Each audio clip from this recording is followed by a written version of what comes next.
This Torah class is brought to you by TorahAnytime.com. Okay, Rabbi, say the final moments of Tisha B'Av. So we're going to have a shiur on this week's Parsha, Parshas V'aschanan. So the Wednesday night shiur will be tonight. Tomorrow we'll do the daf. The Kazhin Samagid writes in Avodas Yisrael that why do we lay in V'aschanan right after Tisha B'Av? So he says on Tisha B'Av, you're now to learn. So since you're now to learn, so there's like a breach in the Kabbalah Torah. So you need a new Kabbalah Torah after Tisha B'Av. So in V'aschanan you have the Luchos Shniyos. That's why we lay in V'aschanan after Tisha B'Av. So along the same lines, I was thinking, we know in V'aschanan you also have Shema. What's the inyan of the Parsha of Shema immediately following Tisha B'Av? So we alluded to this morning that when the Marami Rotenberg was in jail in Einsesheim, so many of his Talmidim were allowed access to him. One of his most prominent Talmidim was the Tashbetz. The Tashbetz is Rabbeinu Shimshon bar Tzadok. Okay, so you're talking 800 years ago, in times of Rishonim. And the Tashbetz records 590 halachos that he heard from the Marami Rotenberg in jail. Now, when the Marami Rotenberg went to jail, I don't think he had Oitzer HaChachma with him, or HebrewBooks.org, or any Svarim. So whatever the Marami Rotenberg told him, he told him Baal Peh. So the Tashbetz quotes the following tradition from the Marami Rotenberg. Maharam oimer, kisha adam goimer b'daita l'kadosh Hashem. Once a person sets it in his mind to sanctify the name of Hashem. V'yimsar nafshoy al kiddush Hashem. And to be moiser nefesh, to sanctify Hashem's name. Meaning once you make up that you're going to pass the ultimate sacrifice, kol ma'ashoisin loy, whatever they do to you, hein skila, they could be stoning you, hein sreifa, in a fire, hein kvuras chayim, or being buried alive. One of the tortures in the Spanish Inquisition is they would make a pot in the shape of an animal, and they would put a person in the pot, and they would slowly simmer the pot to draw out and agonize the death as much as possible. Hein tluya, whether they hang a person, einoi kayev loy klum, it don't hurt. That's what the Maram told the Tashbetz. Hevi raya, and says the Tashbetz, my Rabbi, the Maram brought a raya, min ha-mesoiras, from the Psukim. Why? Hikuni beis b'mesoiras. The word hikuni appears 2 times in Tanakh. Hikuni pitzauni, they hit me and they bruise me, and hikuni bal chalisi, they hit me and it doesn't hurt.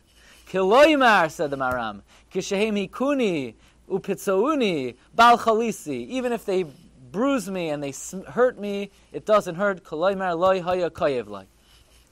Now, that alone, I'm not sure if somebody under the circumstance is going to go for that. But, we say, hey, Rabbi, it ain't going to hurt. Why? Because in one pasuk it says hikuni pitzauni, in one place it says hikuni bal chalisi. This is a nice drasha. I'm not sure I'm going to be soymech on that one. But then the Maram continued. Umevi raya mi sefer hayecholes sherab Chananya ben Tradion haya b'makom kezar shisha chadashim v'harag shita alfei duchsasim v'hegmoinim. Okay. V'teida, here's the proof. You ready for the proof? She'ein lecha adam ba'olam shemhu noigea be'etzba ketana be'esh haya tsoyek. There's no one in the world who, if they put their finger in fire, would not cry out. Afilum haya b'daita la'akiv atzvi. In other words, let's say a person says, I'm not going to cry out. I'm going to put my finger in the fire, and I'm going to make sure I don't make a noise. It's impossible. Nobody ever put their finger in fire and didn't scream. And how many Yidden have given up their life to be burnt and slaughtered? Al kiddush Hashem, ve'enam tsayakim loy oy v'loy avoy, and they don't make a peep.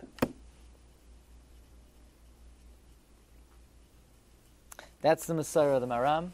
The Maram says that if a person makes up to die al kiddush Hashem, it won't hurt. So you say, okay, that's very interesting. The problem is, and this is a question Rav Yosef Engel asks, and I had a little bit of a different question. The Gemara about Rabbi Akiva. The Gemara says at the end of Masechta Brachos, listen to the Gemara, The Gemara says, Loi hayu yamim muatim ad shetafsul Rabbi Kiva. Rabbi Kiva would not stop teaching Torah. They told Rabbi Kiva, what are you doing? You're endangering your life. So Rabbi Kiva made the following Kal V'chomer. He said, you want to hear a mashal? The mashal is like this. There was a fox that was walking by the river, and he saw fish in the river, and he told the fish, let's take a spatzir, on the riverside. So the fish said like this, Uma b'makom chayenu, Uma, in the place that we live, we're endangered from all the nets. We're the place of our danger in the dry land. Alachas kama v'kama. Says Rabbi Akiva, the Torah is kihi chayenu va'irach yamenu. If we're going to stop learning Torah, we're just endangering ourselves much, much more. Says the Gemara,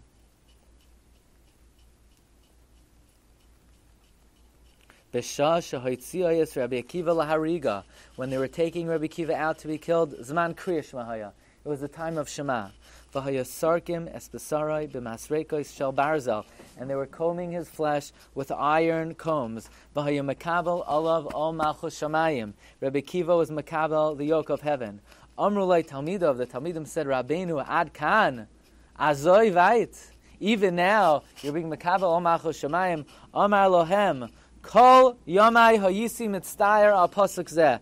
My whole life I was in pain because of this pasuk. So what does that mean? He was in pain. What did Rabbi Kiva mean? How was he in pain because of that pasuk? The pasuk doesn't pain me when I say it. Why was Rabbi Kiva in pain? He says, kol yomai hoyo mitzdayer al pasuk zeh.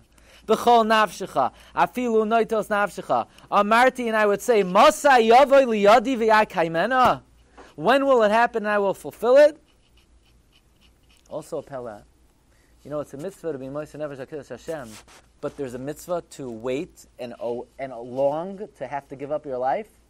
What mitzvah is that? A person must be thinking, I can't wait until Goyim give me the ultimate test. We daven. Nobody wants to come to such a thing. What's Rabbi Kiva saying? Amarti Masa Yavai Liyadi. V'avshav Shabal Yadai Kaimana Hayamarich Be'echad Ad Sheyatzasa Nishmasai Be'echad Yatzasa Baska V'Amra Ashrecha Rabbi Kiva Sheyatsa Nishmascha Be'echad.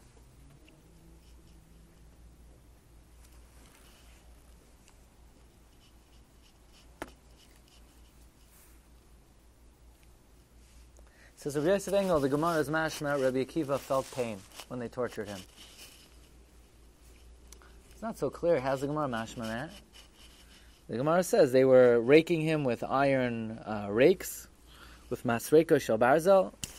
Rabbi Yosef Engel feels that it's mashma that Rabbi Akiva felt the pain. But Lamaisa, the Yushalmi seems very clear that Rabbi Akiva felt the pain, because the Yushalmi says that Tornus Rufus says to him, hey Rabbi Akiva, what are you whispering there? You're saying some kind of incantations, so you shouldn't feel the pain. And Rabbi Akiva said, no, chas v'sholem, I wouldn't do that. Simply, it's mashma, he felt the pain. I have a raya brura, Rabbi Akiva felt the pain.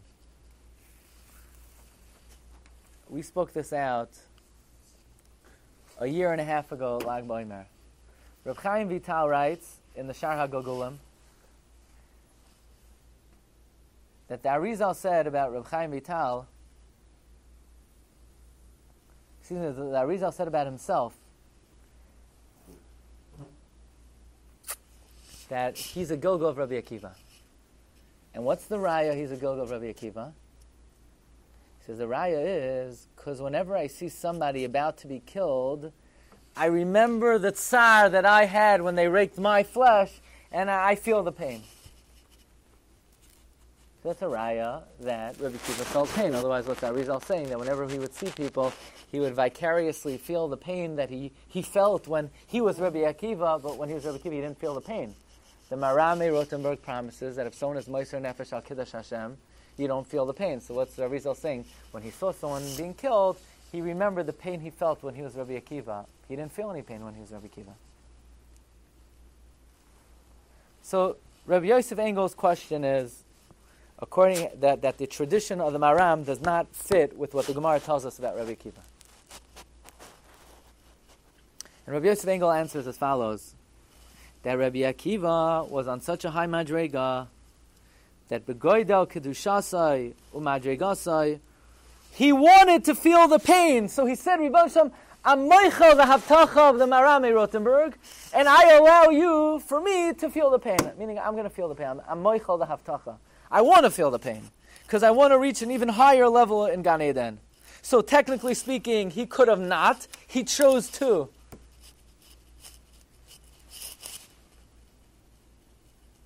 Ratza behergish. He wanted to feel the pain.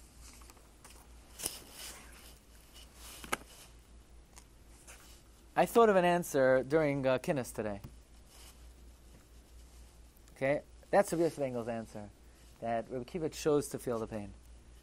In the Sefer Oitzer Plois HaTorah, I happened to see today, he brings down that there are other Gemaras that imply that when people are being killed, they do feel the pain. But let's start in the following way. By the way, there's a story. Not only does the Marami Rotenberg bring down this tradition, the Kalbai in Siman Samach Daled says, "V'oimer ha'olam shem kivan shem hamyuchad betchila." If a person is mechavein to a certain shame, it's muftach that he'll withstand the nisayon and it won't hurt. He brings a story here from the Sefer Amod HaAvodah about the Goyim were ma'alel. They accused somebody for a blood libel. And because of this, the person had to die al Kiddush Hashem. And the way they killed him is they took a wooden pole from his foot and they stuck it all the way up his body until it came out of the top of his head, near his ear. And they had him in this position for a week. Doesn't sound pleasant. And the guy mamish didn't eat for a week. He fasted for 6 days. And then they finally killed him by Kiddush time. And right before he died, they asked him, "Pal, does it hurt?" He said, "Actually, now that you're asking me, and now that I think about it, this is the first time I realize that it hurts." But until now, miroiv devekos machshavti, it didn't hurt. So the Rabbi Eliyahu Cohen, the author of the Sheva and Musar, the author of the Medrash Talpios, he asked the kasha. So Lamaisa, sometimes we find people are taken out to be killed at Kiddush Hashem, and they scream. So why are they screaming? So he says they're not screaming because it hurts, but rather, by their scream, they break the chitzonim, because at that time, there were a lot of kitrugim and shamayim, and by their screaming, they silence the mekatrugim, and this way they don't have questions on Hashem. Or in other words, there's a tradition from the Baal Shem Tov who says like this, that the reason why Yidden have screamed at the time they were mekadesh shem shamayim, it's not because it's koyev loy klum, but it's as follows, that at the time that a person's moiser nefesh al kiddush Hashem, it's really only effective to be mekadesh Hashem's name if the person's machshavos are completely pure. And therefore the Yetzer Hara exerts tremendous influence that a person should be thinking, oh, I'm going to be a martyr, I'm going to be a hero, what are people going to say about me? So therefore the Kadoshim scream to chase away the Yetzer Hara from putting in their minds machshavos zaros.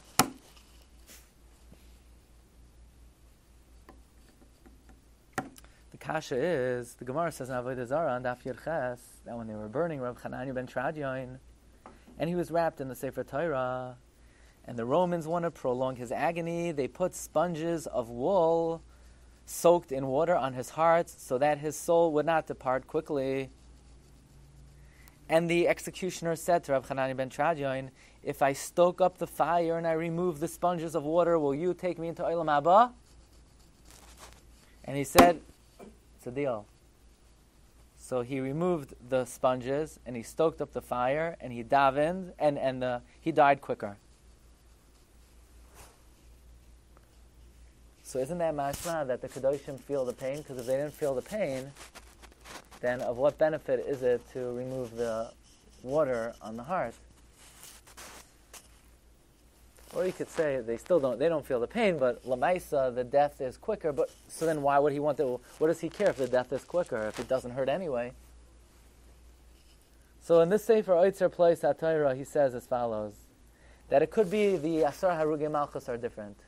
That since they needed a kapara for the Cheder Mechiras Yosef, even though normally there's a haftacha from the Marami Rotenberg that you don't feel anything, but the Asara Harugei Malchus, maybe perhaps part of their oynesh was they needed to be soivel tremendous tsar.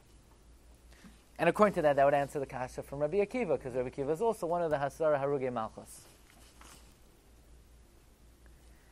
The Munkach in Minchas Elazar says, in the Hakdama to Chelek Beis, that really Rabbi Akiva did not feel any pain.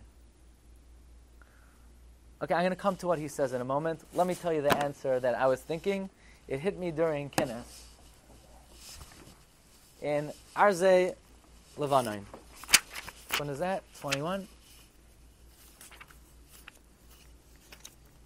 In Arze Levanon, Adirei Torah. Listen to this. I think it's a pretty good answer.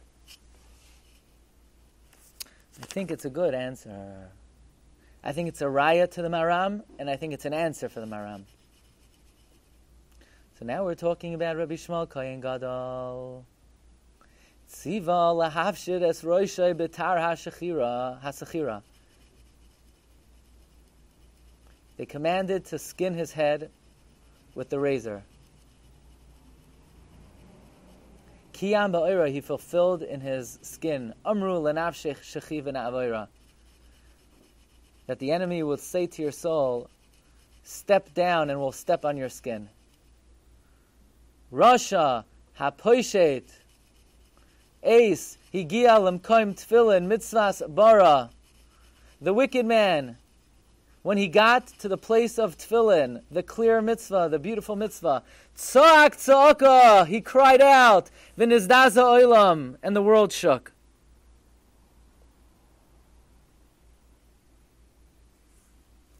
I have a question for you. Why all of a sudden now he screamed? When they started flaying his flesh, he didn't make a noise. Why? Because of the maram. When a person is moiser nefesh HaKadosh Hashem, you don't feel anything.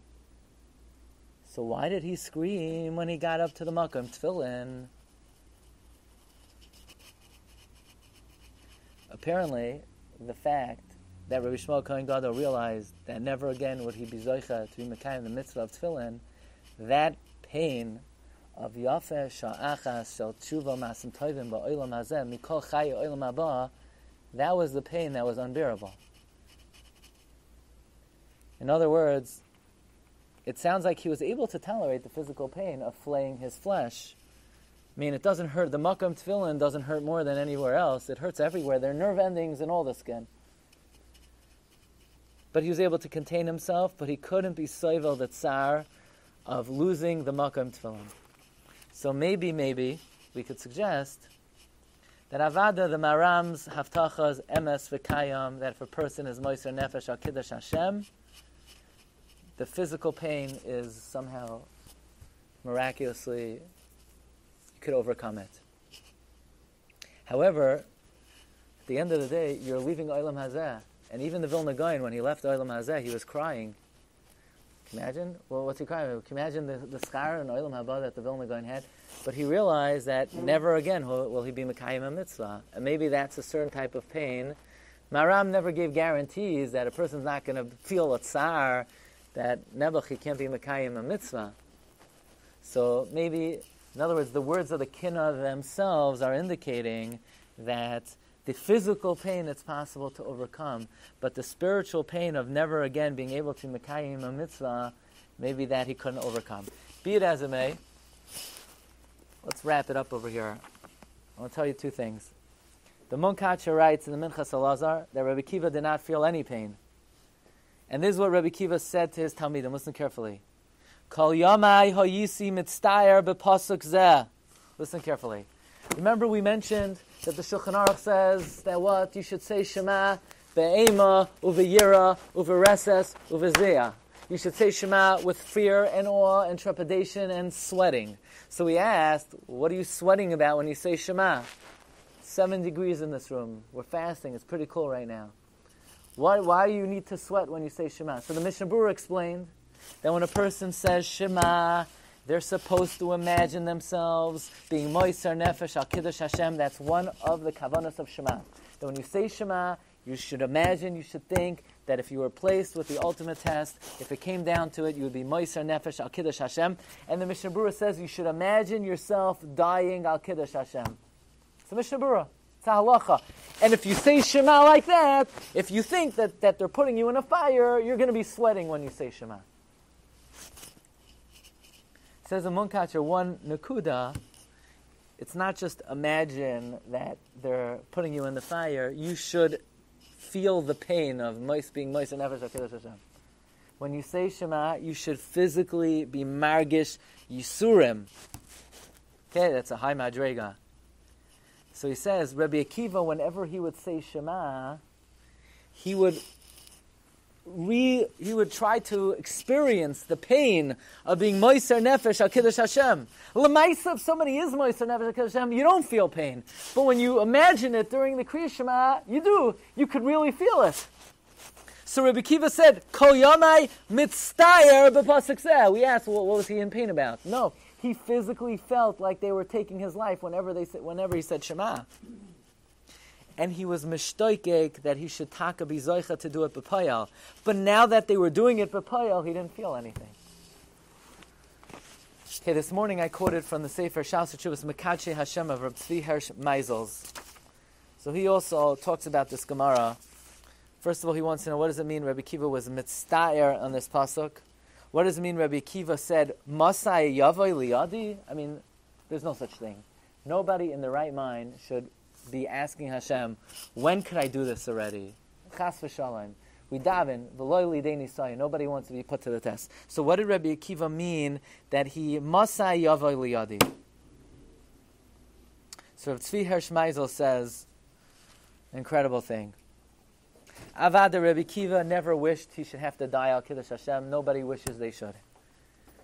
But whenever Rabbi Akiva would say the Shema, he would physically imagine them taking away his life. And when they took Rabbi Akiva, it was the Zman Kriya Shema. And Rabbi Akiva always davened that if they ever take him away, they should do it at the time of Shema. Why?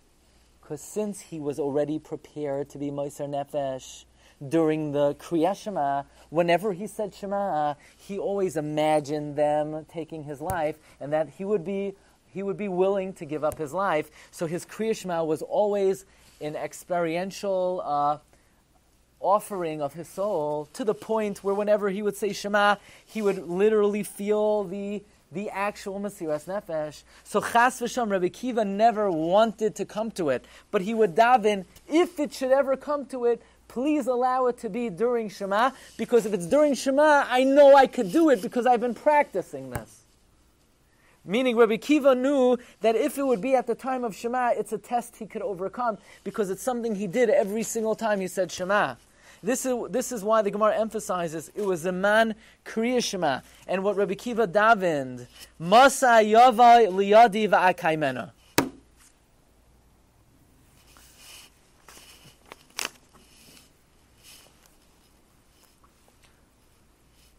The upshot of the matter is, the Mishnah Berurah, and it's brought in the Chuvas HaRashba, that when a person says Shema, they should be mechavein to be moiser nefesh al kiddush Hashem. It's part of the mitzvah of Kriya Shema.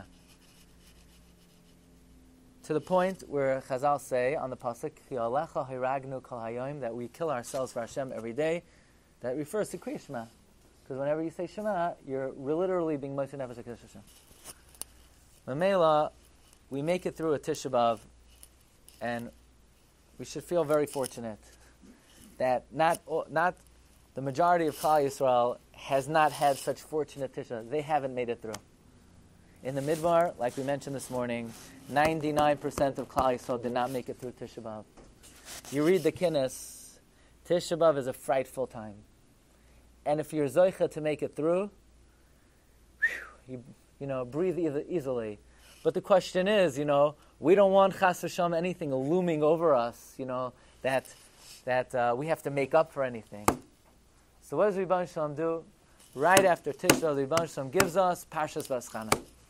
And in Parshas V'aschanan is the Parsha of Kriya Shema. And in the Parsha of Kriya Shema, the Rebbe Shalom says, don't worry, you're going to be fine. You know what? I'm doing you a favor. I'm giving you a mitzvah twice a day.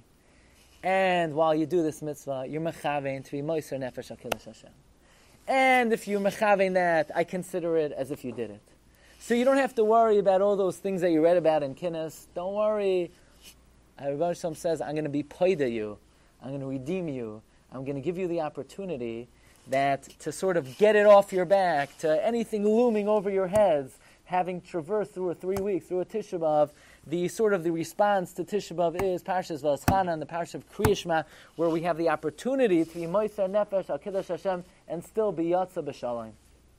And that's the union of, like we said, the Aser Sadibros after Tisha B'Av is a new Kabbalah Torah, and Kriya Shema after Tisha B'Av, it's a virtual way to remove any looming threat. And Baruch Hashem, we were yotze b'shalom, and it should be a zman of simchas and b'suras tovos for Klal Yisrael, and we should be zoicha to great nechama and consolation. The Haftarah this week is Nachamu, Nachamu Ami. Paneach Raza writes, Nachamu is 104. Nachamu is 104. Spells out 208. 208 is Pinchas Eliyahu. We should be Zoicha, Yavai Eliyahu, and give us the Besura Tova of Nachamu, Nachamu Ami. Shkayach. Thank you everyone for listening over Tisha B'Av, and we're just... You've just experienced another Torah class brought to you by TorahAnytime.com.